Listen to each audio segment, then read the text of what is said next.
اسلام کے شروع زمانے میں اسلام کے ماننے والوں کے اوپر کچھ مالی حساب سے تنگی تھی۔ لوگ ذرا مال کے اعتبار سے، چونکہ جو سرداران قریش تھے مکہ کے، جو بڑے بڑے مالدار تھے، وہ تو اسلام قبول نہیں کرے تھے،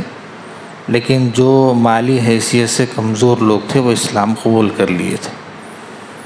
تو اس وجہ سے کچھ مالی تنگی تھی۔ بعد میں آہستہ آہستہ فتوحات کے دروازے کھلتے گئے، تو لوگوں کے درمیان میں، لوگوں کے پاس تھوڑا سا، یعنی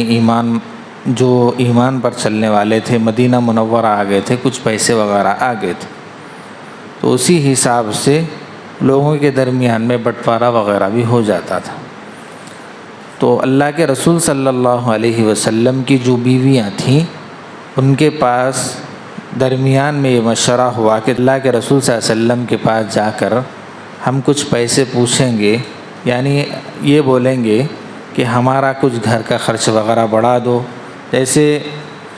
بتایا گیا ہے احادیث میں بھی اور قرآن میں بھی، شوہر کے ذمے بیوی کا جو خرچہ ہے وہ ضروری ہے۔ تو اپنی حیثیت سے شوہر کو ضروری بھی ہے کہ وہ اپنی طاقت کے مطابق بیوی کو گھر کا خرچ بھی دے۔ یہاں تک کہ ہمارے بعض بزرگان دین یہ کہتے ہیں کہ گھر میں اپنی بیوی کو جیب خرچ بھی گھر کے خرچ کے علاوہ دینا چاہیے، اور اس کا حساب نہیں پوچھنا۔ گرچہ اگر بیوی کمانے والی ہے تو وہ اپنی جگہ ہے، آج کل کے زمانے کے حساب سے، ملازمت کے اعتبار سے، تجارت کے اعتبار سے، کاروبار کے اعتبار سے مردوں کے مقابلے میں عورتیں زیادہ بڑھی ہوئی ہیں، لیکن مرد کے ذمے یہ ہے کہ اگر مرد کام کر رہا ہے، باہر کچھ کام وغیرہ کرتا ہے، تو اپنے حساب سے، اپنی حیثیت کے مطابق جیب خرچ، گھر کے خرچ کے علاوہ عورت کو دے دینا چاہیے، اور پوچھ تاچھ بھی نہیں کرنا۔ یہاں تک کہ بعض ہمارے بزرگان دین اور اکابرین یہ کہتے ہیں کہ ایک طریقہ یہ بھی ہے کہ اگر آپ سیدھا ڈائریکٹ اگر بیوی کو، گھر والی کو نہیں دے سکتے، تو جب آپ رات میں کرتا وغیرہ اتارتے ہیں تو اپنے جیب میں کچھ پیسے وغیرہ رکھنا، اس کا حساب نہیں رکھنا، تاکہ بیوی آسانی کے ساتھ نکال سکے، پوچھنا نہیں۔ بہرحال یہ چیزیں ترتیب ہیں۔ اللہ کے رسول صلی اللہ علیہ وسلم کے پاس امہات المؤمنین گئیں، جا کر کے اللہ کے رسول سے پوچھیں، اللہ کے رسول فتوحات کا دروازہ کھلا تو ہمارے لیے کچھ خرچ وغیرہ، گھر کا خرچہ بڑھا دو۔ تو اللہ کے رسول صلی اللہ علیہ وسلم پورے بیویاں جو امہات المؤمنین تھیں، زوجات کو بلا کر کے مشورہ کرے۔ حضرت سب سے آگے حضرت عائشہ رضی اللہ تعالیٰ عنہ کو بلائیں اور کہا کہ دیکھو، میں آپ سے ایک بات یہ کہنا چاہتا ہوں، اگر تم دنیا چاہتے ہیں تو میں کچھ دنیا وغیرہ دے کر کے میں تم سے الگ ہو جاؤں، تم مجھ سے الگ ہو جاؤ، تم آسانی کے ساتھ خوش عیش زندگی گزارو۔ اگر تنگی کی زندگی اگر گزارنا چاہتے ہو، جیسا میں چاہتا ہوں تم بھی ویسے ہی رہنا اگر چاہتے ہو، تو پھر میرے نکاح میں رہو، تنگی ایسے ہی رہے گی۔ تو حضرت عائشہ رضی اللہ تعالیٰ عنہ سے فرمایا، عائشہ اپنے والد صاحب سے اور اپنی والدہ سے، رشتہ داروں سے مشورہ کر لو، اللہ کے رسول یہ فرماتے ہیں، یہ بات ہوئی ہے۔ تو حضرت عائشہ رضی اللہ تعالیٰ عنہ فوراً جواب دی، اللہ کے رسول، اس معاملے میں اپنے اماں ابا سے مشورہ نہیں کروں گی، میں تو اپنے شوہر کی تابعداری کروں گی، اللہ اور اس کے رسول کی بات مانوں گی، جو میرے شوہر کہیں گے میں اس پر راضی برضا ہوں۔ تو اللہ کے رسول، اس وقت یہ آیتیں نازل ہوئی جو آج پڑھی گئی ہیں۔ دیکھو بھائی، اللہ کے رسول صلی اللہ علیہ وسلم کی اور نبی کی جو بیویاں ہوتی ہیں وہ امت کی مائیں ہوتی ہیں، اور امت کی ماؤں کا درجہ الگ ہوتا ہے، روحانی یہ مائیں ہوتی ہیں،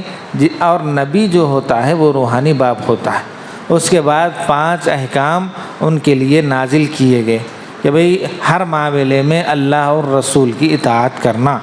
چاہے جیسا بھی آپ کے پاس معاملہ آ جائے، جیسے بھی آپ کے حالات ہو جائیں، چاہے بیماری کی ہو، دوسروں عورتوں کے مقابلے میں آپ زیادہ فرما برداری، اللہ کے حکم کی اطاعت زیادہ کرنا، اور نبی کی بات زیادہ ماننا۔ دوسری بات یہ فرمایا، جب بھی کسی اجنبی مرد سے ملاقات ہو، اپنا لہجہ سختی کے ساتھ بات کرنے میں سختی کے ساتھ پیش آنا،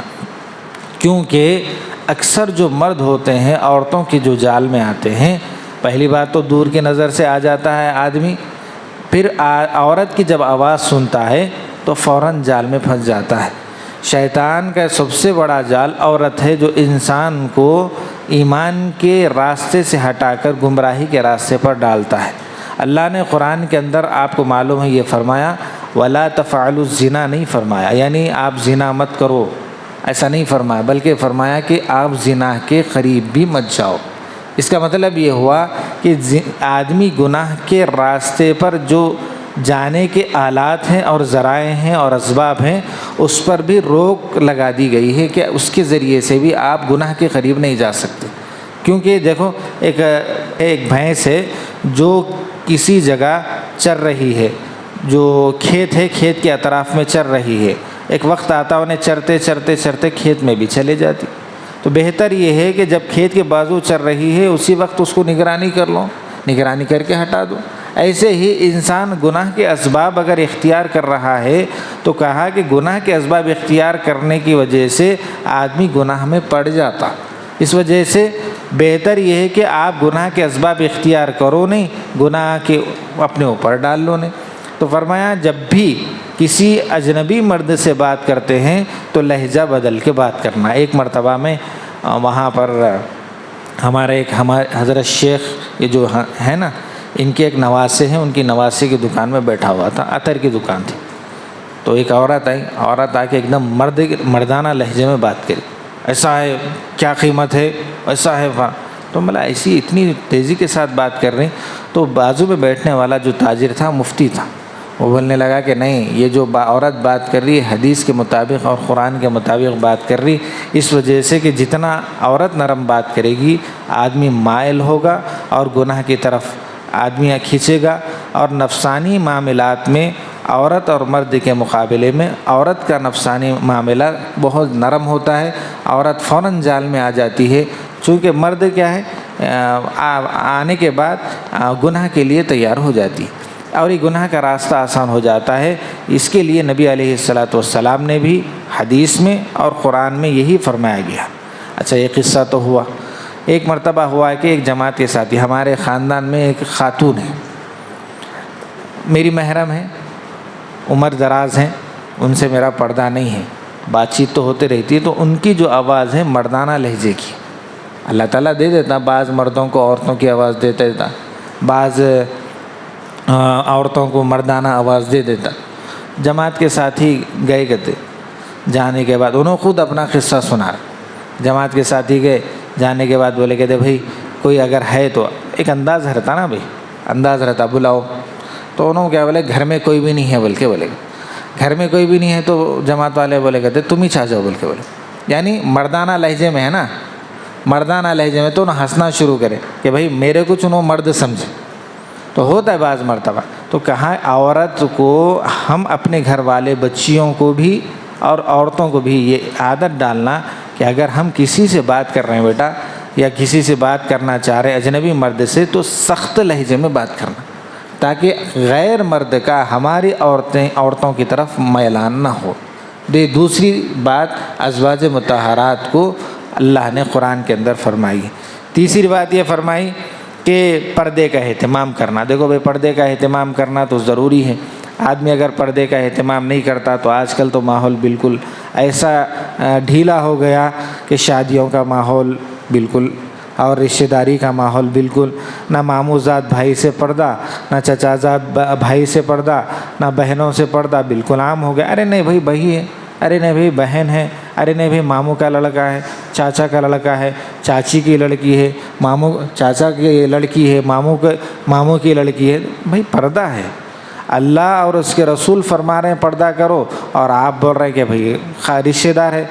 جب جس سے نکاح آپ کا جائز ہے اس سے پردہ کرنا ضروری ہے، اور مرد کے لیے ذمہ ضروری ہے، گھر کا جو بڑا ہے اس کے لیے پردہ کرانا ضروری ہے، ورنہ رسول اللہ صلی اللہ علیہ وسلم نے فرمایا جو نامحرم گھر میں داخل ہو جس سے پردہ کرنا ضروری ہے، اور وہ پردہ اپنی عورتوں کا دوسرے اجنبیوں سے نہیں کراتا ہے، وہ دیوس ہے، اور جہنم میں بہت سخت سزا اس کو پہلے دی جائے گی عورتوں کے مقابلے۔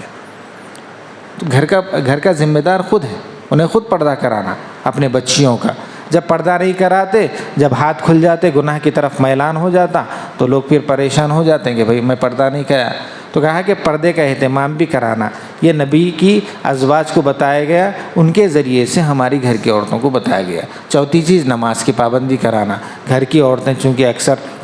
عورتوں گھر کی اندر نماز کی پابندی نہیں کرتے، مرد تو نماز پڑھ لیتے ہیں، ماحول کے حساب سے مسجد وغیرہ آ جاتے ہیں، گھر میں بھی عورتوں کو تربیت دینا۔ گھر کی عورت ایسی ہے کہ اگر انہیں